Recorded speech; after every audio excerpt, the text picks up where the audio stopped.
anak turun. Saking wedine ramangan malah tok napa? Anak turun. Nah, karena caranya gini, sampean tak warai la ala katardo. Jadi istringe kula sukani mukadimah, saya tadi datang tuh pokoknya kula wau mun sukani mukadimah. Kemungkinan ngaji di sini itu saya minta tambah berai. Karena saya itu kalau tiap bulan. Yang jelas sekarang kan dapat mulut poso rejeki. Mungkin kalau minta 2 lagi, tapi entah saya nanti milih apa. Jelas ketemu sama sering pusing. Nomor 2, kalau tidak sering, tidak penting, gak usah sowan. Ngel-ngelo kula mun njenengan sanggep mawon kula nak ning omah milik keluarga. Nama milik napa? Keluarga. Apalagi saya punya pondok ngajar di sarang. Santri kadang lucu, niat takzim kiai ini malah sowan. Sowan ganggu. Kok nak mantur ning kula sering teng pandangan teng Kragen. Gus badhe sowan jenengan, ana apa badhe taklet hukum ning kene ae. Agak sopan, ora sopan nak ning omah ganggu. Akhirnya mek ngadeg-ngadeg ning trotoar ngeten Gus wonten masalah ngene tak jawab. Gak apa-apa, ora apa-apa malah sowan malah apa-apa. Repot. Lho kula itu karena hidup dengan istri saya sama anak saya. Jadi yang ngurus anak saya sendiri. Jarang kula ngurus sadalem jarang. Memang itu memang saya punya standar pakai kitab-kitab kados hikam. Saya ini merasa hidup di dunia itu sendiri. Sampeyan tak warai la Allah kada potar. Imam yang ngarang hikam itu punya resep supaya kamu seneng terus. Liyakil lama tafrahu bihi, mesti yakil lama tahzanu bihi.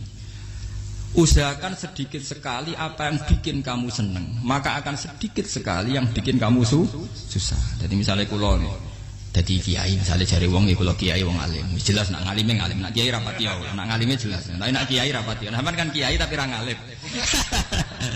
Nah kula nak darane wong alim malah muni ya jelas. Nak kiai rapati ya, kula rapati nurut tapi aturan masyarakat rapati napa. Nah sampean kiai tapi ora napa ngalim. Ya beda. Ndak ini memang bedanya jauh. Ya mungkin lebih kiai sampean di mana. Cara derdek-derdek donga meyakinkan sampean. Tapi cara artine donga piye paham kula. Lha boten iki nyata, sampeyan rasa tersinggung napa barang-barang napa nyata. Nah kula sering ditakoki kiai-kiai masalah. Resepnya apa jenengan? Kok jenengan ra tau susah dal kita ra tau wiridan ra tau muhayisib. Resepnya ilmu itu gini kata hikam. Ulama yang kayak hikam tuh pernah ngarang kitab tuh saking syukurnya entah saking angkuhnya terserah ngomentari. Kamu harus yakin bahwa di sisa hidup Anda itu tidak akan maksiat lagi. Sehingga kalau kamu ditakdir maksiat, anggap saja akhiru maksiatin kudirat alika. Anggap itu yang terakhir. Siapa yang menganggap mohal bahwa dia tidak akan dosa sampai mati, berarti menganggap Tuhan itu lemah. Karena cara berpikir kita kan bayangkan hidup itu 40 tahun lagi. Misalnya saya sekarang umur 40, bayang urip kadang 4 tahun meneh. Sampean misalnya umur selawe, bayang selawe tahun meneh. Sehingga nganggep dalam durasi ini selawe tahun kok orang maksiat kan mohal. Apalagi sampai sudah tahu maksiat itu bakatem paham. Ya maksiat ya kelas-kelasan, nak ABG pacaran, nak wong iso omah ya nakal, nak sing setengah soleh ya berbau proposal ya sesuai kontaknya dhewe-dhewe. Itu kan urusan masing-masing. Ya itu kan urusan masing. Moe wakisabu ala wong ngono ora ana sing ro moe wakisabu ala. Ngrombongan wali songo, mbok kangen wali songo, mbok golek selisih wawahu napa alam. Sing roh pangeran piyam. Mbok kangen wali, mbok golek selisih margin. Niku pokoke wawahu napa alam.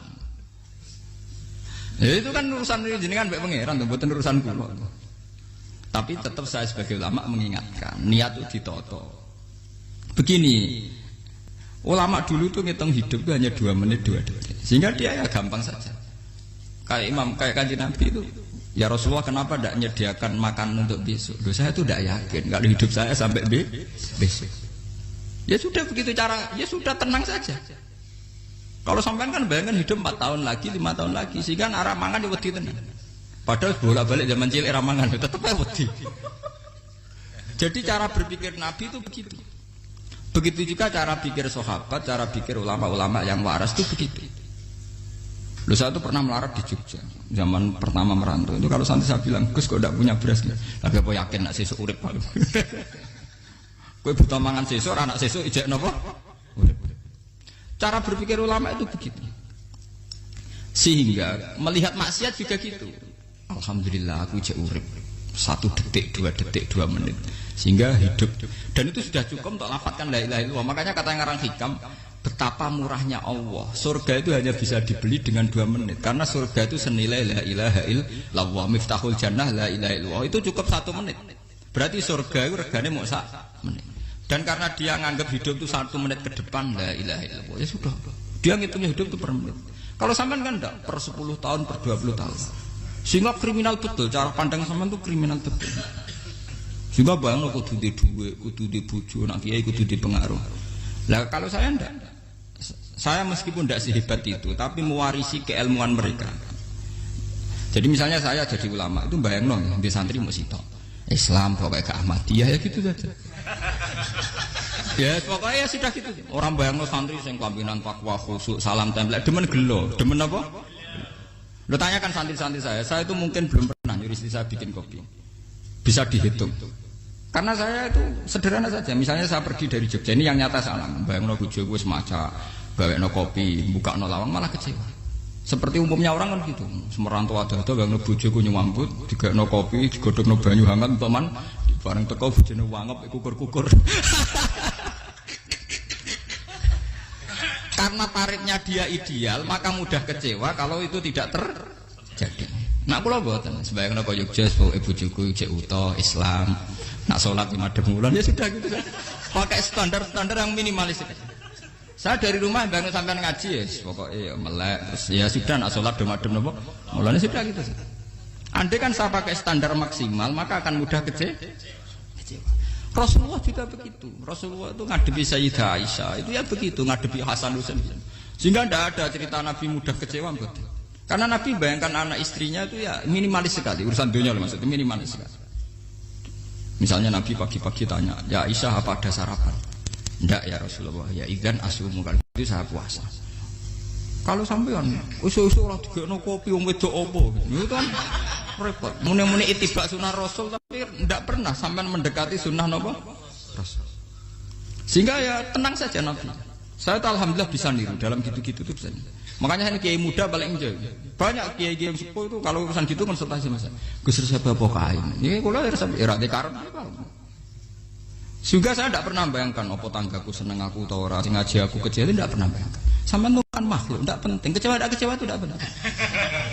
Saya itu orang alim, ngerti ini warido kamat lubi, ora waridokum. Yang tak goleki ridane pengiran, antara ridane sing ngaji, ridane konsumen. Itu apa makhluk tidak penting. Itu harus dilatih. Harus napa?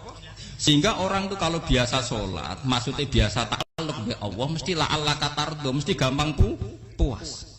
Karena dia iktifak ngalap cukup be Allah Subhanahu wa ta'ala. Saya sebagai manusia juga sering ditangisi istri. Misalnya saya sering ke Jogja sendirian. Nak ninggalan apa? Ninggalan ibu milih pengiran. Misalnya mati ninggalan ya paling aku mau ngapain nih suara. Paling uang nangis gue kegiatan. Bukan apa-apa. Ingin saya bahwa konstitusi ulama itu masih iktimat Allah. Kalau kita kan enggak. Cara berpikir kita ngaji itu ideal sing ono podium, sing ngaji kelambinan takwa kabeh, ketunan kaji kabeh, ndiluk kabeh. Kita akan pakai standar-standar yang dengan asumsi kita. Padahal Nabi di zaman sugeng al iman hahuna wa yusiru ila qalbihi sadrihi salah. Iman itu urusan hati. Komitmen sampean be Allah Subhanahu wa taala. Nah ini resepnya. Makanya kata hikam liyaqillah ma tafrahu bi. Mesti yakinlah ma tahzanu bi. Sedikitlah kamu gembira dengan satu hal, nanti akan sedikit kamu yang kecewa. Artinya misalnya kados kula sebagai ulama seneng kula nu kok ijek iman, ya nggak kayak wong awam. Ya sudah gitu. Jadi misalnya suatu saat kula jatuh, yang ngaji saya gak seneng dadi kupeding. Wong sing seneng kula bubar kabeh. Kula ora susah, miskola darah bener. Gus saiki jenengan ora sing seneng. Ya tenang saja. Sing ora seneng makhluk ora jelas. Dan status mereka tetap layaduru walayang. Ini harus dilatih. Sehingga Nabi itu ya meskipun beliau itu perang, sahabatnya meninggal, ya tenang saja. Nabi cara berpikir yang meninggal mereka mati syahid, yang masih hidup dianggap berpotensi melakukan kebaikan. Sama tak warai resep-resep dari Rasulullah Shallallahu Alaihi Wasallam. Saya ini sebetulnya memaksa, menjelaskan ini memaksa, karena saya inginnya jadi ulama yang kayak umumnya orang, tidak ideal-ideal amat. Tapi saya ditakdir ilmunya itu ideal, jadi terpaksa saya jelaskan. Tapi kalau perilaku saya tidak akan ideal. Soalnya ngawur saake mari Ghafuri pengiran nganggur bolak-balik cerita. Ada seorang wali, karena dia wali itu doa di multazam, ya Allah saya ini minta satu hal. Karena dia wali maka tidak minta uang, tidak minta jabatan, minta engkau takdir saya tidak pernah maksiat. Itu kan bagus sekali, minta doa ditakdir gak maksiat kan ada. Dari pengiran malah jawab fa'ena ada ukufur. Karena tahu maksiat malah sifat Ghafurku tak ada kok endi. Gambarnya pengiran kan sifat Ghafurku rak nganggur. Malah tidak ada orang selain Nabi kecuali ditakdir tahu maksiat. Dan sifat Ghafuri pengiran efektif. Paham apa? Lah sampean kan Ghafuri mbok nggo kabeh. Dadi karek Sajidul Iqab. Karena maksiate sampean sering. Jadi sifat Ghafuri wis berlaku aktif. Saya karek nunggu sifat Sajidul Iqab. Paham ya? Itu beda dengan wali-wali. Sifat Sajidul Iqab mau aktif, mereka tidak punya malah pangeran bingung gak kok sifat Ghafuri. Apa tak kok Ghafur atau dosa. Didakoki Sajidul Iqab gak tahu maksiat. Jadi pangeran malah sing bingung. Nak kowe ora tau maksiat Ghafur kok tak dakoki. Kok ora tau maksiat, wong iku ora tau apa? Didakoki Sajidul Iqab gak mungkin atau maksiat. Lah pangeran ape dakok Ghafur kan syaratnya dosa sik. Sampean kan walian. Ghafure wis dintekno. Keseringan kepake, paham ya? Karek nopo? Karek Sajidul Iqab. Ya itu memang standar Tuhan. Semua Quran itu kalau nyeritakan gitu. Nabi ibadi anni anal ghafurur rahim. Kawulaku ceritani aku ghafurur rahim, tapi yo ceritani wa anna adabi wal adabul alim. Jadi Nabi ibadi anni anal ghafurur rahim wa anna adabi wal adabul alim. Kalau Nabi Ibrahim, Nabi Muhammad inna rabbaka lasariul iqab. Pangeran cepat nyiksane, tapi wa innahu laghafurur. Jadi dua sifat ini pasti aktif. Dan tentu ulama itu senang sifat ghafur itu ya meskipun aktif, tapi mereka tidak pernah ngambil fasilitas sifat nopo. Kula baleni malih. Sehingga kayak Sayyidina Umar radhiyallahu anhu ketika beliau pertama jadi khalifah, ini cerita di kitab Hayati Sahabat. Pertama dia jadi khalifah, orang mengira dia akan ngomong hal-hal yang besar, visi besar tentang negara, visi besar tentang izzatil Islam wal muslim. Tapi ketika Umar pertama pidato begini, ayuhal muslimun ayuhan nas, ana, dari kata Sayyidina Umar, ana hulamun min bani Makhzum, akulu min kholati, saya ini pemuda dari Bani Makhzum. Kecil saya bisa makan karena bulik-bulik saya punya kebun kurma yang kalau saya memanen diobahi beberapa biji dan itu menjadi kuti wahayati, menjadi saya bisa hidup. Terus wassalamualaikum warahmatullahi wabarakatuh. Orang itu penasaran semua. Orang jadi khalifah pertama dibendem jadi Amirul Mukminin, pidatonya ngenang masa kecilnya ra kelar mangan, kelare mangan mergo buruh bulike. Paham ya? Ngondoh kurma terus dikai tamarotin, beberapa kurma sing dadekno iso. Dan itu saya pakai sampai ketemu Allah Subhanahu wa taala, saya pakai. Misalnya sekarang saya mulya, misalnya kalau dibilang mulya ya ana sing nyucup, ana sing husnudzon, ana sing hormat, macam-macam sawangane. Itu bodoh sekali kalau saya menikmati itu, bodoh sekali. Paling banter nikmati dicucup, dihormati itu apa? Tapi kalau nikmatnya bisa makan saat itu tuh nyawa. SBY jadi presiden prestasi, Gus Dur jadi presiden prestasi, tapi umpama presiden tetap mangan. Prestasi tertinggi adalah bisa makan selisat dirumki gojogonyo. Makanya Umar mengingatkan, sebetulnya nikmat tertinggi saya itu tidak saat saya jadi khalifah, saat itu kok aku iso mangan, cara gak aku mati. Paham ya? Dulu itu luar biasa. Kita ini kan menjadi angkuh karena ngitung nikmat itu yang besar-besar, punya prestasi, punya. Kalau saya enggak ngitung nikmat itu kelar mangan gak mati, kan gampang. Sehingga saya tidak mudah kecewa karena tarifnya minimalis, gak gampang apa? Jadi misalnya kalau kapan-kapan kok berhubung, Gus ini Tuhan rasanya jangan ngeten-ngeten. Oh makhluk itu ya gak apa-apa. Kalau di status kiai kan seakan-akan ngomongnya sakral, seakan-akan mandi. Tapi nak tak status, oh makhluk itu ngomong-ngomong ya sudah kan. Menjadi kan distatuskan sebagai apa? Makhluk. Tentu makhluk statusnya la yadurru wala yanfa. Di sini ini penting. Orang-orang ahli tauhid tentu tidak punya kesusahan. Innalladzina qalu rabbuna wa tsummas taqamu. Itu mesti tidak ada kesusahan sama sekali. Misalnya ulama-ulama dulu mau mati ya tenang saja. Mati kedua itu mati paling menantang, menyenangkan sekali. Karena mati yang seru itu mati zaman Al-Adam. Misalnya saya kelahiran tahun 70. Tahun 40-50 kan belum ada saya. Itu mati yang sejati karena Al-Adam. Kenapa? Al-Adam tidak ada. Mati yang nanti itu mati yang petualangan. Karena saya mati setelah menyaksikan kekuasaan Allah. Setelah husnudzon sama Allah. Sehingga mati yang menuruti kerinduan. Akan ketemu sang kekasih. Makanya Jalaluddin Ar-Rumi ketika mau meninggal dan orang-orang muridnya nangis, dia marah-marah. Hei murid-muridku, betapa bodohnya engkau. Saat kayak ini yang saya tunggu. Saya sudah menyesal berpisah sampai Allah dat cinta seneng. Aku kecewa waktu makhluk-makhluk kaya kowe. Saiki wis wayahe aku goleki Khalik dat cinta senengi malah mbok tangi. Cek bodone kowe. Saat-saat sing tenteni malah mbok tangis. Betapa aku lamanya menunggu kematian ini. Mergo hidup itu keterpisahanku mbek Allah, kemen ketemu kowe. Malane Jalaluddin Rumilah yang mengistilahkan mati itu malam pengantin. Makanya fal'an awanu sirok minkum wa awanu wisol habibi. Ini saat yang indah karena ketemu dengan berpisah dari makhluk-makhluk yang tidak penting menuju sama habibi kekasihku. Jadi yang misalkan mati itu malam pengantin. Semenjak istilah itu populer sehingga di Jawa ana ngipi dadi nganten takwilane mati. Itu filosofi sufi, ya filosofi napa? Lah niku tenan. Begitu juga sahabat-sahabat dulu. Bilal mau meninggal, anaknya do nangis. Bilal lagu ya. Ditanya sama anaknya, "Kenapa anak-anak kamu nangis?" Dan jenengan badhe kapundhut. Aku malah seneng nang mati. Hudan nalqal akhibah Muhammadan wa hizbah. Aku nak urip ketemune mbek kowe terus. Malah nak mati ketemu Nabi Muhammad. Hudan nalqal akhibah Muhammadan wa hizbah. Nah, dengan cara pandang begitu maka hidup itu enjoy saja. Ya saya sebenarnya keberatan pakai kelas ini, keberatan karena saya harus ngulang sampean-sampean itu. Ya makanya potensi kayak saya tentu mengurangi jadwal ketemu. Makanya saya mohon kalau tidak penting itu jangan sungkan. Anggap saja itu bagian dari hormat saya. Ya minimal sampai anak misalnya di dua saya ketahui gue jajan pentolan lah apa mau gue suwan bareng malah repot. Gue ganggu wong anak peleleran pak. Nah misalnya sampai kepentak kok hukum. Uang nak rapi pinter, hukumnya takokan ya ringan, takok kiai tanggam paling bisa. Karena pertanyaan yang ringan tentu ya ringan-ringan saja kan. Gak perlu kiai kali ber.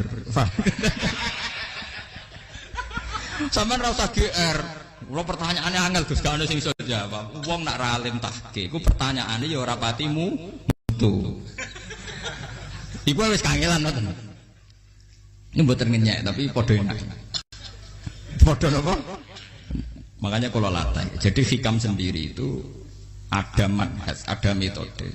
Kalau orang supaya tardo, liyakil lama tafrohubi, yakil lama tahzanu. Anak saya itu kalau habis main pulang, itu saya senengnya pol. Istri saya pernah jangan. Gus, anak mulai senengnya dek biro-biro, anakku gemulai nih ngomah, misalnya minggu terus biasa. Saya itu anakku lo main mulai itu seneng, biro-biro anakku mulai nih ngomah. Dipanggil anak saya bapak itu senengnya sak boleh. Piro-piro ana sing manggil napa bapak. Jadi saya pakai standar minimalis kan. Saya tidak pernah pakai tarif. Dia anak yang ideal dihormati orang. Sampai pak anakku sujud ning pangeran ngerti pentingnya maca tasbih. Makanya anak saya tak namakan tasbih semua. Itu ya sudah selesai. Saya tidak pernah bayangkan anak saya jadi kayak besar dihormati cuma.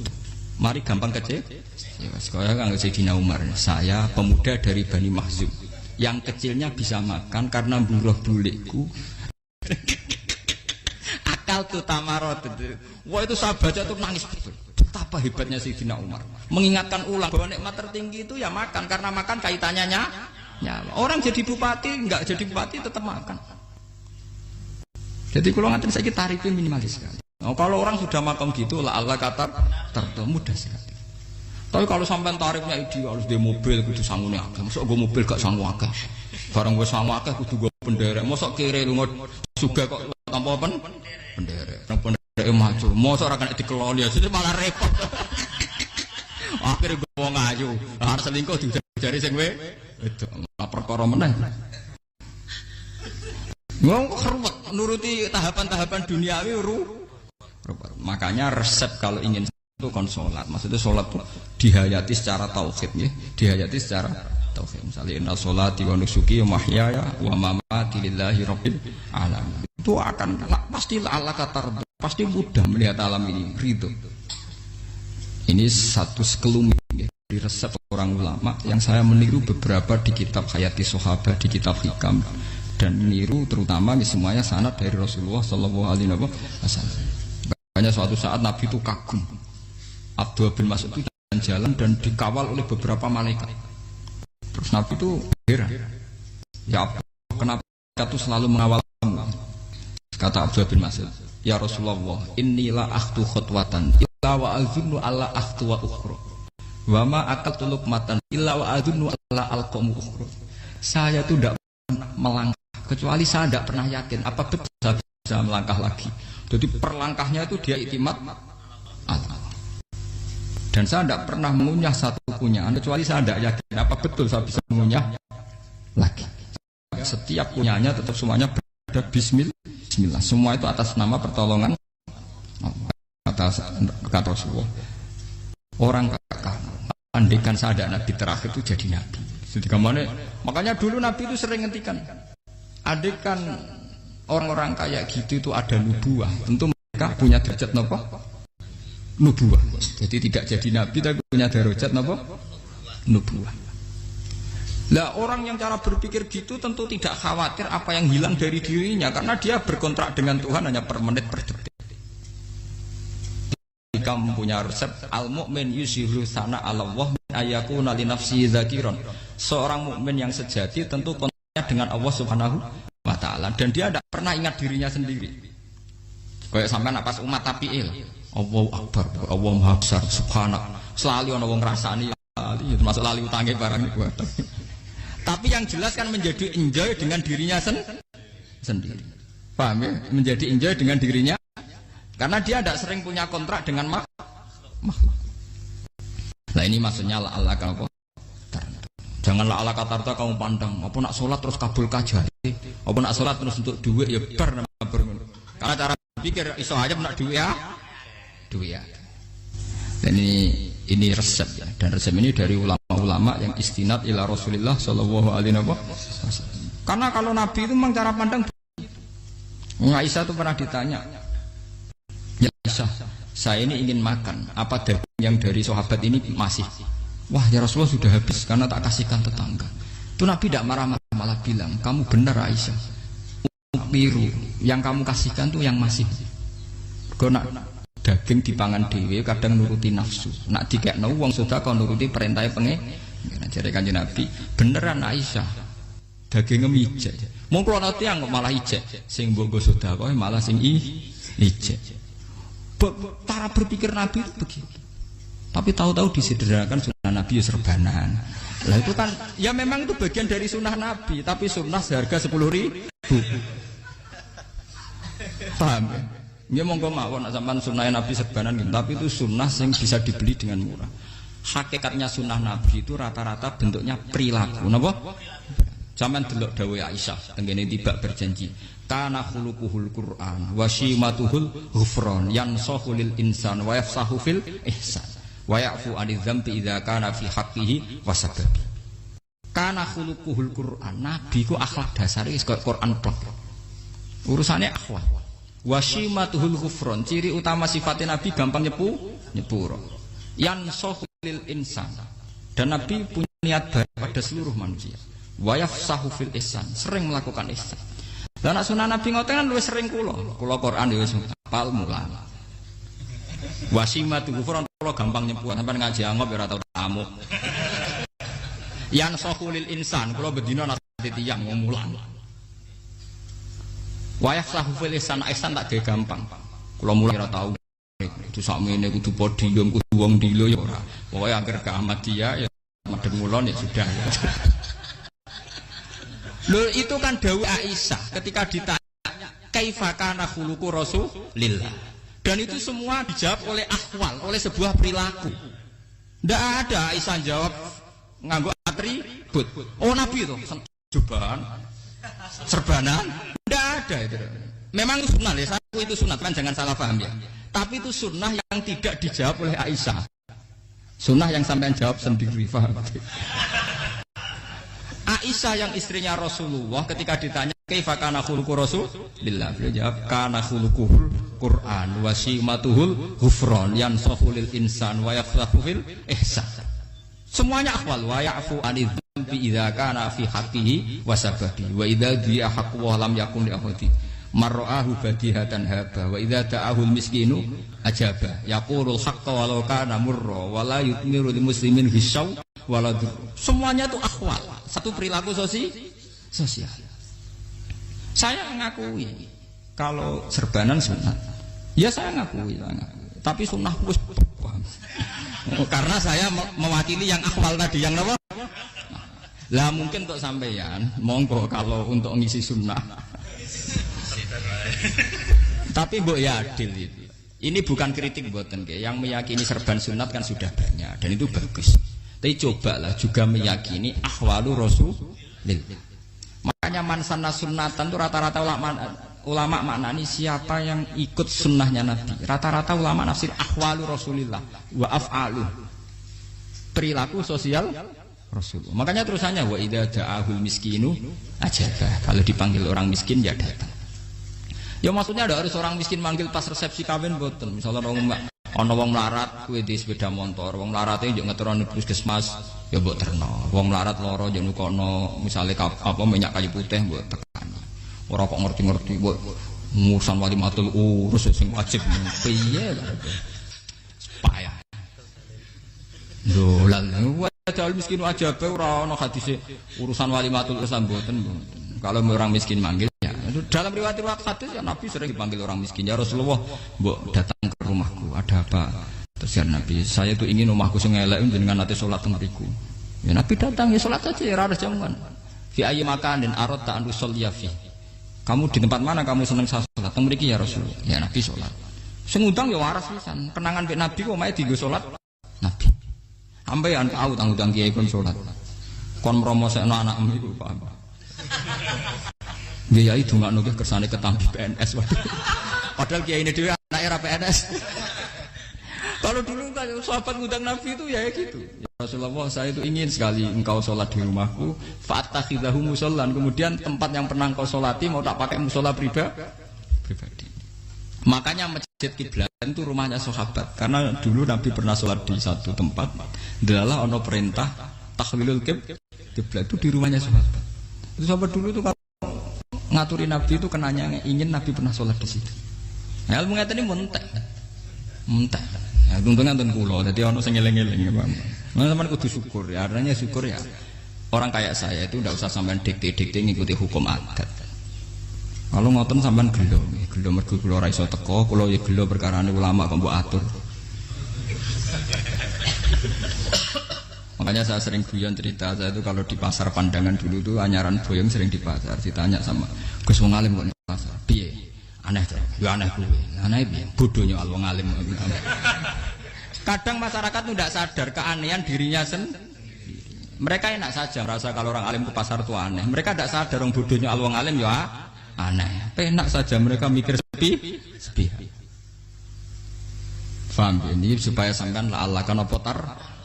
Makanya untuk Rasulullah, Nabi itu sering ngendikan ana tamu hormati. Tapi etika mertamu di Rasulullah itu walakin idza du'aitum. Mertamu Nabi itu nunggu ditimbali. Walakin idza du'itum du'iya mabni majhul. Ketika kamu ditimbali fat. Jadi ya ayyuhalladzina amanu la tadkhulu buyutan nabiyyi illa ayyudzana lakum. Jadi untuk sowan Nabi itu nunggu dipang.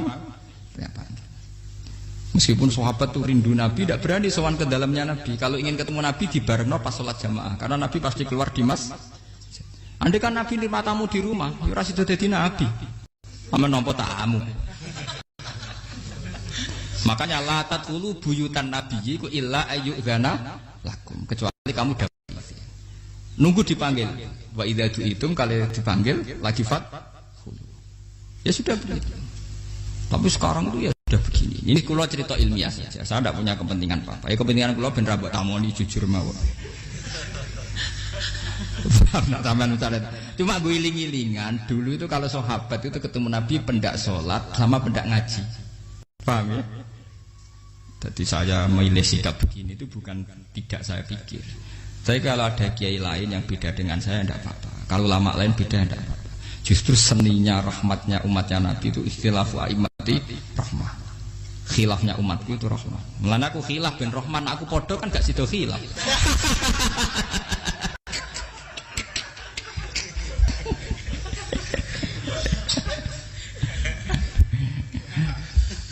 Dasar dewe buat khilaf.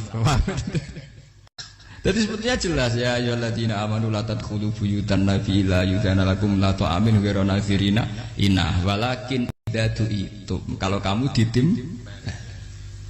Nah, padahal setelah tidak ada nabi tentu yang mewarisi nabi adalah ulama. Ya minimal itu ya ulama itu pokoknya kula kenangan benjenengan yang ngaji. Misalnya kenal Gus Ba ya kenal nanti pas ngaji ya sudah gitu. Soalnya kenangannya sama nabi ya gitu. Nabi roh jenengem ora cuma aku betina jamaah mbek Nabi. Ya sudah gitu kenangannya. Yang kenal Nabi ya sahabat papan-papan atas ya. Makanya sahabat itu ribuan tapi pancet sing muncul ning hadis Abu Bakar, Umar, Utsman, Ali.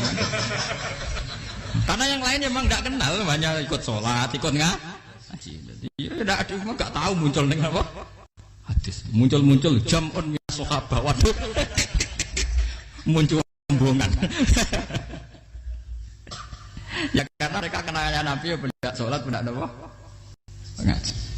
Paham gitu terus di pulau kesukaan di resep liyakil lama tafrahu bihi mesti yakil lama tasenu bihi supaya sedikit sekali yang bikin kamu senang maka akan sedikit sekali yang bikin kamu jadi misalnya bayang bojo ngoten bojoku alhamdulillah cah Islam nak sholat madhepmu jadi misalnya roh cerewete roh judes roh kukur-kukure angop tenang tenang mergo ijazah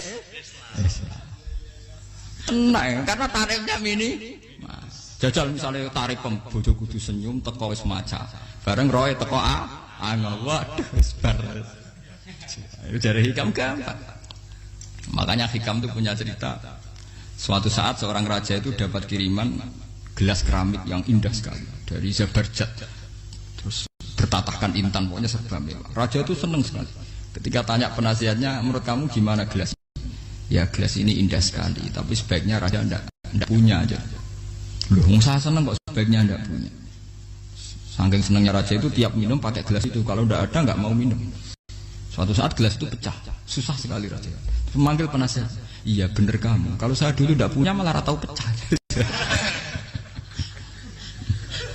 jadi dulu raja itu yang gelas atom gelem gelas biasa gelem kan menjadi bunga yang gampang kan ringan tapi sekarang bunganya bersyarat kan menjadi tambah repot sama aku di sini bojo iku asal wedok ambek salat madhem seneng tapi setelah kamu pakai tarif yang macam-macam kan tambah senenge ngenteni macak ngenteni ramah ngenteni servis kan repot ya kok bojo kok sering janggal kepengen kula niku ngamuk iki kula bilang ngamuk apa kowe Islam kowe ya rohku ya Islam ya salat ketoke madhep wulan nang ngamuk urusan apa ya aneh memang cara berkeluarga saya aneh tapi aneh yang waras timbang sampean umumnya orang umum tapi tidak bener karena tarifnya kebanyakan nah itu jenis apa liyakil lama tafrahu bihi diyakil lama tahzanu bihi al-Fatihah alhamdulillah rabbil alamin arrahmanir rahim siratal ladzina an'amta 'alaihim Bismillahirrahmanirrahim. Lakal hamdu hatta taradda wa lakal hamdu idza radita wa lakal hamdu ba'da. Allahumma lakal hamdu kama yanbaghi li jalali wajhika 'azimi sultanik la nuhsi sanana 'alaika anta